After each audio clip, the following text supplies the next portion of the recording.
Welcome back, you guys. All right, you guys, school is starting. It's right around the corner. I know for my daughter, it's like in 3 weeks.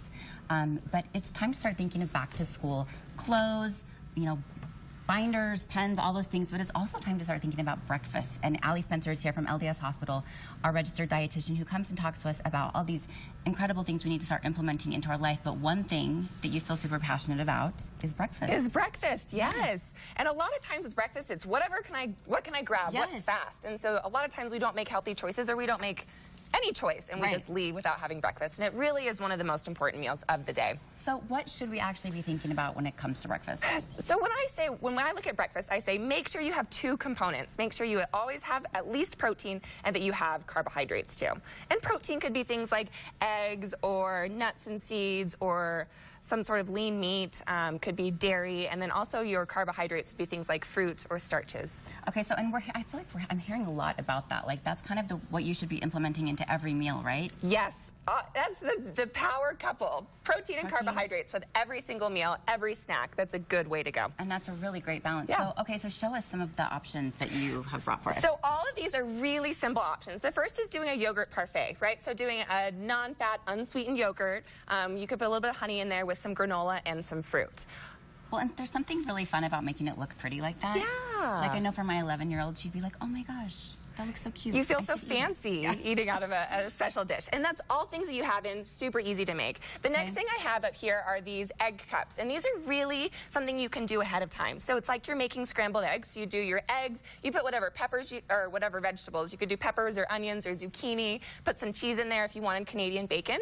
Then you mix them all together and you spray or grease a muffin tin. You bake them for 30 minutes and then you can store them in your fridge and then pop them in the microwave on your way every day. This has been on my list of things to do for like months, because every morning I'm like, and I was just telling Allie during the break, like, I think as you get older, you realize how important breakfast is.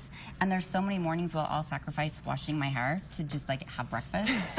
And because it really affects your whole day. And I think about like these kids going into school, it is so important to give them a healthy, balanced breakfast. And that's one thing that I think is something you can plan ahead and have ready. And that's totally up my alley. And it's packed with protein. Packed with protein. And that's something a lot of times we miss out on, especially if we're doing like sugary cereal, because that's a lot of sugar. Not so great for our brain. Protein is good. So it's good. Love it. Something really simple. The next thing, and this is one of my favorites, is to do quinoa for breakfast. Okay, so I don't ever do quinoa for breakfast. Tell me how you're doing this. So what you do is you just make quinoa, again, something to make in advance. Make a big pot of quinoa in advance, store it in a Tupperware in your fridge, and then when it comes to having it in the morning, scoop some in a cup, put a little bit of either milk or something like almond milk or soy milk, microwave it up, and put your choice of toppings. I like to put the shredded coconut. An oatmeal almost, yeah, right? just like a breakfast cereal. So you could do it cold or you could do it hot and put whatever you want in there. You could put cocoa, you could put bananas. I put mango and coconut in mine. Really good. Okay, can I ask you a question? Yeah. How long can you store that in the fridge for, quinoa? I would keep it for about a week. A week is, yeah. For your eggs and for your quinoa for about a week. So that's something good that you can plan ahead and have it be easy in the morning. Oh, so simple, because you can eat it hot or cold. And then last but not least, this is another really easy standby of doing whole wheat toast and having some sort of nut butter and then some fruit.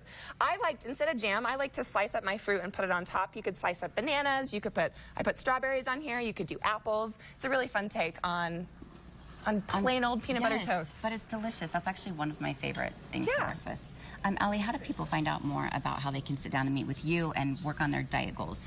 On intermountain.org, you can go to our information. We are LDS Hospital and Dietary Services. I know, and you have such great tips, and I know you do so many wonderful things helping people get back on track with their diet, so thank you for all that you do, and thanks for the great tips, and we'll have a link to all of these on our website.